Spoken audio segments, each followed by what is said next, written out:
altopiano di Asiago non solo l'ennesimo attacco dei lupi a pochi passi dal centro, ci sono diverse segnalazioni dell'avvistamento di un orso e scatta la psicosi. Se il PNRR è a rischio è soprattutto colpa delle amministrazioni del Sud, noi siamo virtuosi in linea con le indicazioni dell'Europa, l'attacco del presidente di ANCI Veneto e sindaco di Treviso Mario Conte. Montecchio Maggiore è ancora scossa dopo l'accoltellamento del 42enne barista nel tardo pomeriggio di ieri. L'aggressore è fermato, si cerca l'arma, forse all'origine dell'attacco movente passionale. E sempre a Montecchio, tragedia sfiorata in un'abitazione per una candela votiva che innesca un principio di incendio. Una 95enne e il figlio disabile finiti in ospedale per aver respirato il fumo. Incredibile, incidente a Thiene, cede il manto stradale, un camion sprofonda in una voragine. Fortunatamente nessun ferito, strada chiusa e verifiche tecniche. Le ruba al ristorante La Borsa con il PC, la stella della scherma paralimpica Bebe Vio si rivolge sui social direttamente al ladro. Tieniti la borsa e il suo contenuto, ma inviami almeno i file delle attesi che devo consegnare a breve. Tra gli italiani rimpatriati in questi giorni dal Sudan, ripiombato nella guerra, c'è il docente moglianese Sandro Grispan che racconta della fuga e della profonda tristezza nell'aver dovuto lasciare studenti e colleghi. Buonasera, ben ritrovati con l'edizione regionale dei nostri telegiornali. Questi i titoli, ma apriamo con una notizia di cronaca giunta pochi minuti fa in redazione relativa all'ennesima tragedia sulle strade del Veneto, della Marca, in questo caso perché nel tardo pomeriggio di oggi, intorno alle 17:20, a Volpago del Montello, in via 18 giugno, 2 persone hanno perso la vita. Si trovavano entrambi in sella ad una moto uscita di strada. Il conducente avrebbe perso il controllo della moto che è finita contro un palo. In questo momento non si hanno ulteriori dettagli, sono notizie ancora frammentarie. Sul posto ci sono i sanitari del SUEM e i carabinieri di Montebelluna che stanno facendo i rilievi del caso. Se avremo ulteriori dettagli ve li daremo nel corso delle prossime edizioni dei nostri telegiornali. E adesso andiamo in altopiano di Asiago perché tornano in azione i lupi e uccidono un'asinella sulla rampa di un garage, ma adesso c'è anche la psicosi orso. Tornano in azione i lupi e sbranano altri asinelli in un allevamento a 2 passi dal centro di Asiago. E prende sempre più corpo l'ipotesi che in altopiano ci sia almeno un orso in questi giorni. Se i lupi hanno preso di mira ormai l'allevamento di asini di Ernesto Rigoni, inizia a diffondersi la preoccupazione per la presenza di un esemplare di orso che sarebbe stato avvistato in zona. Al momento non ci sono conferme ufficiali dell'avvistamento e anche chi ne parla preferisce non dare indicazioni più precise. Le conferme della presenza di lupi invece ci sono e come. La migliore asina che avevo, la più bella, adesso guarda, mi è venuto da piangere per dirle quello, il dispiacere che ho avuto. Ecco, sono così deluso. Non c'è pace quindi in altopiano, non c'è pace nell'allevamento di asini del signor Rigoni, preso di mira ancora una volta dai lupi nelle scorse ore. Dopo aver già ucciso alcuni esemplari negli ultimi giorni, i selvatici sono tornati questa notte in via Villarossi. Ecco cosa hanno fatto. Niente, questa notte, dopo le 3-4 predazioni della settimana scorsa, sono arrivati i lupi un'altra volta, sono saltati dentro nei recinti, li avevo chiusi dentro, e hanno asannato 2 asine, le hanno strappato dietro nel retro, nelle cosce. E dopo hanno ucciso una che doveva partorire fra qualche giorno e forse l'hanno spinta giù per la rampa del garage e è morta proprio giù per la rampa. Ormai Rigoni è deluso e ha deciso di chiudere tutto, dando via i suoi animali. La sua resa potrebbe essere quella di molti altri allevatori in zona, stanchi di combattere da soli contro un problema che molte volte non sembra interessare le istituzioni e le autorità. Come siamo ai confini col bosco che viene giù dalla Val di Nos, ormai non riesco più a contenerli, devo dar via tutto e chiudere il più in fretta possibile. Se il PNRR è a rischio è soprattutto colpa delle amministrazioni del Sud, noi siamo virtuosi e in linea con le indicazioni dell'Europa. Così i sindaci di Treviso e Conegliano che però suggeriscono una soluzione. Abbiamo ancora capacità di spesa, si guardi al nord. Tutti i comuni veneti hanno fatto degli sforzi enormi per riuscire a stare al passo con i tempi, con le previsioni e le indicazioni date proprio dall'Unione Europea per rispettare il cronoprogramma del PNRR e devo dire orgogliosamente che Treviso è perfettamente con i tempi indicati. Devo dire che però come purtroppo temevamo, non tutte le regioni d'Italia sono nella medesima situazione e quindi dovesse saltare per carenza di progettualità e ritardi nelle tempistiche da parte di altre regioni d'Italia, rischiamo di perdere tutti. Questa sarebbe una cosa davvero grave. Gli ostacoli alla famigerata messa a terra del PNRR hanno nomi e cognomi e svelano ancora una volta un'Italia a due se non più velocità, nord da una parte, sud dall'altra. Questa è la fotografia scattata 15 giorni dal voto dal sindaco di Treviso Mario Conte, anche nelle vesti di presidente dell'ANCI regionale. Sulla falsariga Fabio Chies, primo cittadino forzista di Conegliano, se per il capoluogo la partita vale oltre 100 milioni di euro, per la città del Cima supera i 50. Ci sono comuni come Conegliano che è passata da 6 milioni di euro di investimento a 50 milioni nel 2022, ma abbiamo tutte le risorse e le capacità per metterla a terra, siamo perfettamente in linea con le date che ci sono indicate dal PNRR. Dispiace che altre parti d'Italia non siano allo stesso punto e non vorremmo a causa di questo rischiare di perdere dei fondi indispensabili per l'aggiornamento del nostro paese. Il fronte politico è incandescente. Pochi giorni fa, proprio a Treviso, il leader 5 Stelle ed ex presidente del Consiglio Giuseppe Conte aveva invece denunciato l'incapacità dell'esecutivo Meloni a gestire il piano nazionale di ripresa e resilienza. In ogni caso, una soluzione ci sarebbe: rimettere in pista per nuove progettualità le amministrazioni virtuose del Nord. Ma noi le abbiamo detto più volte di guardare con attenzione al Nord Italia, perché qui abbiamo tutte le competenze e le capacità per rispettare i tempi del PNRR e per rispettare gli impegni presi, come abbiamo sempre dimostrato di fare negli anni. Ricordo che mesi fa dicevamo proprio che ci mettavamo a disposizione perché il timore era quello di non riuscire a investire i fondi del PNRR, e Treviso insieme ai comuni veneti si era resa a disposizione perché abbiamo la maggiore percentuale di capacità di investimento, e quindi se c'è il timore di non investirli devi affidarti a quei comuni che hanno dimostrato maggiore capacità. Così non è stato e oggi tutto il tema del PNRR è un po' a rischio, ma sono anche convinto che ci sono i tempi e i margini per recuperare la situazione. Torniamo alla cronaca, andiamo in provincia di Vicenza. Montecchio Maggiore ancora scossa dopo l'accoltellamento del barista 42enne nel tardo pomeriggio di ieri. L'aggressore è stato fermato, ora si cerca l'arma. Chiuso per motivi di famiglia. Campeggiava questo cartello questa mattina all'ingresso del bar Pizzeria, chiuso dopo che il titolare Spetin Placu di 42 anni è stato accoltellato nel pomeriggio di ieri. L'uomo è ancora ricoverato in terapia intensiva all'ospedale San Bortolo. I due fendenti, uno alla schiena che ha raggiunto il polmone e l'altro che ha trapassato la coscia, hanno fatto perdere molto sangue all'uomo. La preoccupazione della sorella sentita ieri sera. È una cosa del genere non era mai successa. Adesso mai successo, adesso dobbiamo pensare al nostro fratello che si salva e questo è il nostro problema. Come sta? C'è il carabiniere che sa dire le cose. Come sta? Non sta bene, non sta, la critica è la cosa. Ad oggi le condizioni del 42enne restano gravissime, ma passata la notte sembra che l'uomo stia reagendo alle cure e indiscrezioni confermano che potrebbe non essere in pericolo di vita. La caccia all'aggressore da parte dei carabinieri di Valdagno si è conclusa rapidamente ieri sera con il fermo di un sospettato che i militari avrebbero identificato dopo la descrizione resa da alcuni testimoni. Avrebbe usato un coltello da cucina per colpire il titolare del bar che alle 16 stava per aprire il locale. La lama però non è ancora stata trovata. Fino in tarda serata ieri i carabinieri la cercavano tra i cespugli con l'impiego di metal detector. Tra le motivazioni dell'aggressione si fa largo l'ipotesi del movente passionale. Stanno proseguendo le indagini, è stato fermato appunto un uomo che corrisponderebbe alle descrizioni che sono state fatte, adesso però dovranno approfondire queste indagini. Sì, dicevo, è una cosa eccezionale per Montecchio Maggiore perché fra l'altro questa zona non ha particolari problemi, è una zona molto frequentata perché siamo vicini a Piazza Carli, quindi il centro un po' dell'area commerciale, dei negozi, ma non solo di bar eccetera eccetera, quindi è particolarmente controllata sia dalle forze dell'ordine locali, quindi polizia locale, ma anche dai carabinieri, e non c'è mai giunta nessun tipo di segnalazione preoccupante, insomma, anzi. Quindi è stata veramente un fulmine a ciel sereno sapere di questo fatto.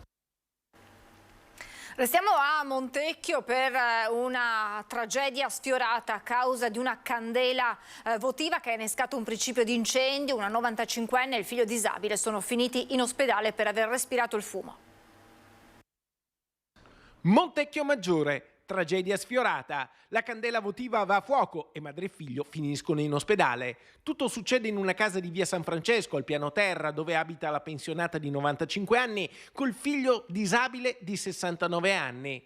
Quando la signora si accorge del fumo proveniente dalla veranda, allerta il figlio. Insieme cercano una via di fuga, trovandola. Intanto i vicini chiamano i vigili del fuoco, che arrivano in pochi minuti. Secondo la ricostruzione, la fiamma della candela, bruciando la plastica, si sarebbe propagata al mobiletto dove c'era un altarino e poi al resto della veranda. Un principio di incendio che avrebbe potuto invadere tutta la casa se i pompieri, arrivati da Arzignano, non fossero riusciti a domare subito le fiamme.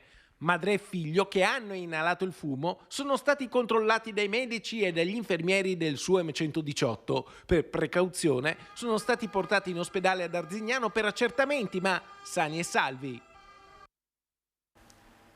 È uscito di strada con la moto da cross mentre percorreva un sentiero sterrato ed è precipitato in un dirupo per circa 5 metri. Sono gravi le condizioni di un 69enne soccorso questa mattina nei boschi di Lago, in comune di Revine. L'incidente in via degli Alpini. Alcuni passanti hanno dato l'allarme e sul posto, non facilmente raggiungibile, sono intervenuti un'ambulanza, un'automedica e l'elicottero di Treviso Emergenza che ha trasportato d'urgenza il ferito al Cafoncello di Treviso. E incredibile incidente a Thiene, cede il manto stradale e un camion sprofonda in una voragine. Thiene, immagini scioccanti. Un camion sprofonda in una voragine. Siamo in via Rasa e il camion dello Spurgo sta percorrendo un tratto dove è stata interrata una roggia quando la pavimentazione stradale cede e sprofonda. Fortunatamente nessun ferito, ma tanta paura per l'autista del camion. I pompieri accorrono da Schio e da Vicenza ed eseguono delle verifiche all'interno della roggia. C'è bisogno invece di una gru del soccorso stradale per recuperare il camion. Tutto il tratto interrato è stato interdetto fino a una verifica tecnica. Non perde il sorriso neppure rivolgendosi al ladro che al ristorante le ha rubato il computer con dentro la tesi di laurea. Stiamo parlando della campionessa di scherma Bebe Vio, che dice al ladro: tieniti la borsa e il suo contenuto, ma inviami anonimamente i file della tesi che devo consegnare a breve. Per favore, vi chiedo per favore. Dentro la borsa c'era il mio computer con la mia tesi scritta, finita, e io devo consegnare la tesi e iniziarla ora è impossibile. La borsa con il computer, con i file della tesi di laurea appena completata, rubata alla campionessa di scherma di Mogliano Veneto Bebe Vio. È stata la stessa atleta paralimpica, in un video postato su Instagram, a renderlo noto nel tentativo di recuperare il prezioso materiale rubato. Questa è la faccia disperata di una persona a cui hanno rubato la borsa l'altro giorno. E tra l'altro grazie a tutti, perché ero appena tornata al funerale di nonno, quindi è stato molto piacevole finire la giornata con il furto della borsa. Nella borsa effetti personali, gli occhiali da vista senza i quali dice da 2 giorni vede ben poco e gli occhi si sono gonfiati per quello, l'ultimo saluto all'amato nonno Giorgio e il furto della borsa al ristorante. Bebe non si dimostra, malgrado questo, arrabbiata, solo molto preoccupata. Sfodera anche in questa occasione il suo proverbiale sorriso e si rivolge direttamente al ladro. Neppure lo rimprovera: tieniti tutto, gli dice, ma fammi riavere la mia tesi. Dentro il computer c'è un file che si chiama JCU. Adesso vi scrivo tutto. Se tu sei il ladro e stai guardando questa cosa qua, ti prego, mi puoi fare un Dropbox, una qualsiasi cosa, un WeTransfer, con quella cartella con scritto JCU, che dentro ci sono gli appunti, la tesi e tutto quanto? Tieniti tutto, ti prego, ma per favore ridammi gli appunti e ridammi la tesi, perché sono in crisi nera e io mi devo laureare tra poco, quindi io non voglio potermi non laureare, ti prego. Nonostante tutto, conclude nel suo messaggio l'autore del furto: te ne sarei immensamente grata. Per i lavoratori della Speed Line di Santa Maria di Sala questo 1° maggio sarà di attesa e speranza. Martedì infatti è in programma un importante incontro al Ministero. All'indomani della festa dei lavoratori si terrà un incontro importantissimo al MIMIT, il Ministero delle Imprese del Made in Italy, per decidere il futuro della Speedline di Santa Maria di Sala. Ci sarà la proprietà, la svizzera Ronal, con la sua consulente per analizzare le manifestazioni di interesse vincolanti pervenute nelle scorse settimane. Crediamo di essere quasi vicino alla soluzione, auspichiamo di essere quasi vicino alla soluzione. È chiaro che una soluzione non potrà essere quella conveniente per Ronal, ma dovrà essere la soluzione più garantista per lavoratori e famiglie. La scelta del potenziale investitore, se da un lato potrà rispondere agli interessi di Ronal, dall'altro, evidenzia il sindacato, dovrà essere la più convincente nel dare garanzie ai lavoratori e alle loro famiglie. Per noi è importantissimo che il perimetro industriale su cui si lavora in Speedline aumenti rispetto a quello dell'accordo, che era molto ristretto, era quello di base, e soprattutto che il numero occupazionale sia il massimo possibile, che la realtà industriale rimanga a Santa Maria di Sala e a Tabina e che ci sia un futuro per Speedline. Intanto prosegue lo stato d'agitazione proclamato nei giorni scorsi dall'RSU e se al MIMIT non ci fossero le risposte sperate, la tensione potrebbe salire. Soddisfazione al termine dell'incontro che ha riunito il commissario del Consorzio Venezia Nuova e le imprese impegnate nei lavori del Mose. Nei primi 4 mesi del 2023 non è ancora stata saldata l'ultima tranche dei pagamenti arretrati, ma ora una soluzione sembra essere vicina. Sbloccati in queste ore i primi 20 milioni di euro che consentiranno di riprendere con una certa regolarità il flusso finanziario in favore delle imprese impegnate.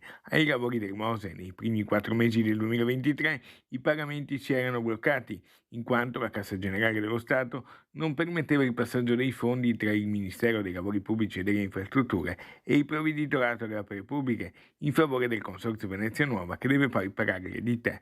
Ora però la Cassa ha riaperto e quindi i fondi arriveranno, lo ha annunciato il commissario del Consorzio Venezia Nuova Miani in un incontro con le imprese. Stiamo nell'ordine di grandezza che le prime somme disponibili e che verranno utilizzate per fare dei pagamenti, stiamo parlando di circa una ventina di milioni di euro. Certo, non sono cifre, come dire, che rapportate a quelli che sono i crediti delle imprese che hanno lavorato, non sono sicuramente sufficienti e bastevoli per pagarli tutti, ma è una situazione che, ripeto, rispetto al recente passato lascia intravedere un orizzonte più roseo. Non sono stati mesi semplici per le imprese, ricorda Davis Rizzo, portavoce di queste. Questa è stata una fase dura che le imprese hanno per l'ennesima volta, bisogna sottolinearlo, sopportato e portato avanti. Portato avanti inteso anche che si è continuato nel frattempo a lavorare con tutte le difficoltà che ciò comporta. Lo sblocco dei finanziamenti garantirà anche una maggiore regolarità dei lavori. Anche sul fronte della produzione e del rispetto dei cronoprogrammi sarà più facile poterne rispettare i termini, proprio perché di fronte al rientro delle somme dovute la capacità di produrre da parte dell'impresa è sicuramente maggiore. Tra gli italiani rimpatriati in questi giorni dal Sudan, ripiombato nella guerra, c'è il docente trevigiano Sandro Grispan che racconta della fuga e della profonda tristezza nell'aver dovuto lasciare nel paese studenti e colleghi. Dopo un mese del mio arrivo purtroppo è scoppiata questa guerra e quindi con tutto quello che sta accadendo purtroppo a Khartoum. Sandro Grispan, moglianese, architetto e docente formatosi allo UAV di Venezia, è uno degli italiani rimpatriati nei giorni scorsi da Khartoum, capitale del Sudan, dove era arrivato il 15 marzo per iniziare un corso universitario che non si terrà più. Sembrava doversi risolvere in 3-4 giorni il conflitto tra paramilitari ed esercito regolare, ma dal 23 aprile è stato chiaro che la situazione stava precipitando. Ho iniziato a ricevere dei messaggi dal numero di emergenza dell'ambasciata a Khartoum che appunto un'evacuazione era in atto e che avrei dovuto raggiungere la residenza dell'ambasciatore italiano. Io mi trovavo a 3-4 chilometri da quel posto e dovevo raggiungerlo con un mezzo proprio. Ho attraversato l'area in cui i soldati stavano al momento bivaccando per arrivare appunto alla residenza dell'ambasciatore italiano. Siamo sempre stati accuditi e ben trattati. L'arrivo a Roma, quindi il rientro in Veneto per Grispan, che aveva già insegnato in Sudan e in un altro scenario politico non semplice, il Ruanda. Questo conflitto ha una dimensione enorme, internazionale, coinvolge diversi stati. Il docente ha dovuto rivedere i suoi piani, ma il pensiero va agli studenti e ai colleghi lasciati laggiù. Insegnando in Africa io ho sempre appunto visto nei giovani le difficoltà con cui loro cercano di studiare, cercano di rapportarsi anche a una normalità che vedono in altre nazioni, ed è proprio tristezza che si prova nell'immaginare qual è la realtà in cui sono ora. C'è una realtà ancora estremamente drammatica in corso, tragica per tutto quello che sta accadendo, e il pensiero va sicuramente a chi è rimasto lì, a quello che sarà dopo, come la vita dovrà riprendere. Grande successo, e cambiamo completamente argomento. Ieri sera, per la sfilata di Amiche per la Pelle che abbiamo trasmesso in diretta su Antenna 3, moda sì, ma soprattutto in passerella, la forza di tante donne che hanno combattuto, e c'è anche chi è riuscita a sconfiggere il tumore al seno. Oggi siamo qui per festeggiare quello che è meta, cioè quello che è l'obiettivo finale: guarire e tornare alla vita. Ed è stata davvero una festa quella di ieri al Palasport di Cimadolmo. Festa tra i tavoli e festa dei tanti che hanno seguito da casa la diretta di Antenna 3. L'occasione è stata la sfilata di moda delle Amiche per la Pelle, associazione che riunisce e sostiene le donne che affrontano un tumore al seno, che Graziano Dall'Acqua con la festa dell'asparago ha voluto fortemente nella struttura gestita dalla Proloco. Abbiamo portato avanti una sfilata, passatemi, che va oltre il vestito. Abbiamo portato avanti una sfilata che premia tutte quelle signore che si mettono in gioco e che hanno la volontà di andare avanti. Sono tutte mie colleghe, siamo tutte colleghe. Prima, quando è entrato quel dottore lì che si chiama dottor Ballestieri, c'è stato un Nola, e quindi ognuna di loro ha passato un'esperienza, diciamo, importante. Vi dico che tra loro c'è una ragazza che stamattina era in oncologia e ha fatto la terapia. È molto timida di solito, però lei stasera ci vuole essere. Io non ci credevo, però Fabio, lei è qui. Ed è questa la forza di queste donne che con il sorriso hanno affrontato il palco, così come anche con la grinta del gruppo hanno affrontato il cancro. Perché i momenti, sicuramente ci sono dei momenti in questo caso un po' difficili, però la forza del gruppo aiuta tantissimo, e anche serate come questa aiutano l'umore, e noi sappiamo che l'umore buono aiuta anche a superare tante difficoltà. Anche dalla Regione un sostegno per le donne che vivono questi momenti difficili, che rischiano di allontanarle dal mondo del lavoro. Con i fondi comunitari che sono gestiti dal mio assessorato, noi mettiamo a disposizione delle reti che proprio prendano la donna, che in questo caso è la nostra ammalata, che è una donna coraggiosa, che vuole riprendere, e le accompagna verso il nuovo posto di lavoro o il mantenimento del posto di lavoro. Uno spettacolo che non è stata solo una sfilata. 7 i quadri presentati al pubblico, dai cartelli sulla bellezza che la malattia non deve umiliare, ai palloncini rossi per dire che i risultati si ottengono mettendoci il cuore. E ancora i guantoni per combattere il tumore, fino al brindisi per il traguardo della guarigione. Quasi una ventina le donne di tutte le età che hanno varcato le quinte tra gli applausi degli spettatori per i vestiti, per la sfilata, ma soprattutto per la forza d'animo che hanno dimostrato a tutti. Per me è sempre un'emozione sfilare con loro, con l'associazione, nonostante tutto quello che abbiamo passato noi, è una forza e tutti noi insieme siamo una forza.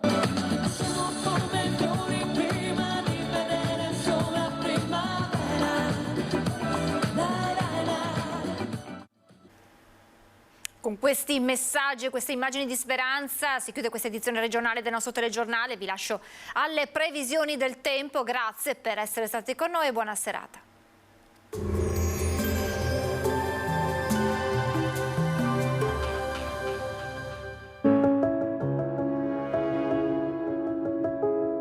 Ad accogliervi sarà Conegliano. Bentrovati al meteo.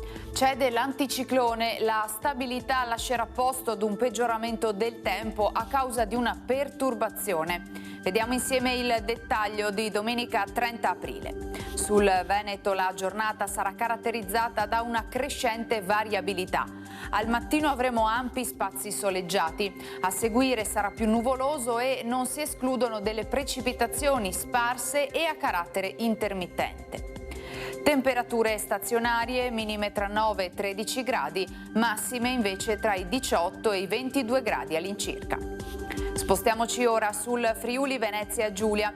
Anche in questo caso tanto sole inizialmente, con il passare delle ore più nubi e non sono escluse delle piogge un po' dappertutto sulla nostra regione.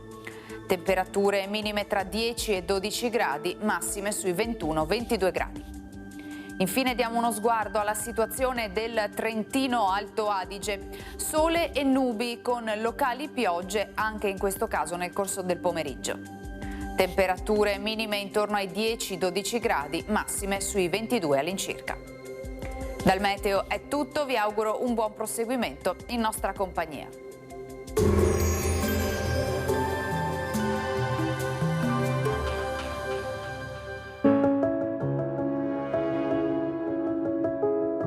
Ad accogliervi sarà Conegliano.